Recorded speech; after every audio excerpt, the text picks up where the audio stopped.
There's a generation psychology forgot to study. Not quite Gen X, definitely not millennials. Born between 1977 and 1984, they remember something the rest of us never experienced, and neuroscience is only now realizing what that did to their brains. If you were born in those years, you lived through something no other generation will ever replicate. You had an analog childhood and a digital adulthood. You remember life before the internet became permanent, before phones followed you everywhere, before every moment was documented. And I've noticed something about people in this window.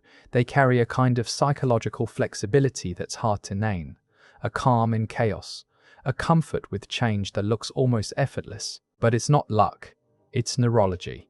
Here's what happened in your brain that didn't happen to anyone else. Between ages 7 and 15, your brain was in a critical window for something called cognitive scaffolding. This is when neural pathways lock in how you process change, build mental models of the world, and adapt to new systems. A 2011 study from MIT found that the brain's prefrontal cortex, the part responsible for flexible thinking, is most receptive to environmental shifts during late childhood and early adolescence. You experience that window in two completely different worlds. You built friendships without texting. You were bored, deeply bored, in ways that forced your brain to generate its own stimulation. You had to remember phone numbers, navigate without GPS, wait for information, and then, right as your brain was locking in these patterns, everything flipped. The internet arrived, not as a birthright, but as a discovery. From my perspective, this created something psychologists are now calling dual context fluency. You didn't just learn two systems, you lived the transition, and that transition rewired you. Dr. Larry Rosen at California State University studied technology adaptation across generations in 2012. He found that people who adopted technology in adolescence rather than being born into it developed what he called selective digital engagement. You learn to use technology as a tool, not as an identity. Your dopamine system wasn't shaped by notifications.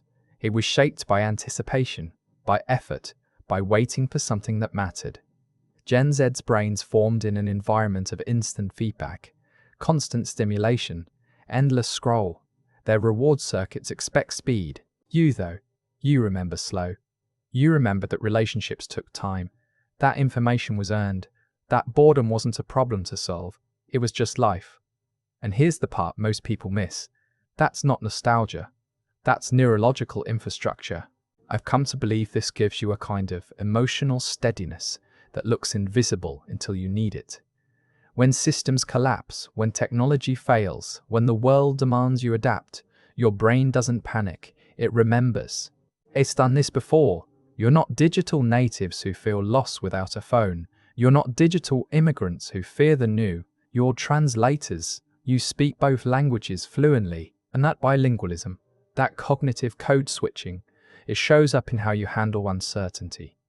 A 2018 study from the University of Pennsylvania examined stress response across generational cohorts. They found that people born in the late 70s and early 80s showed significantly lower cortisol spikes when faced with technological disruption or systemic change.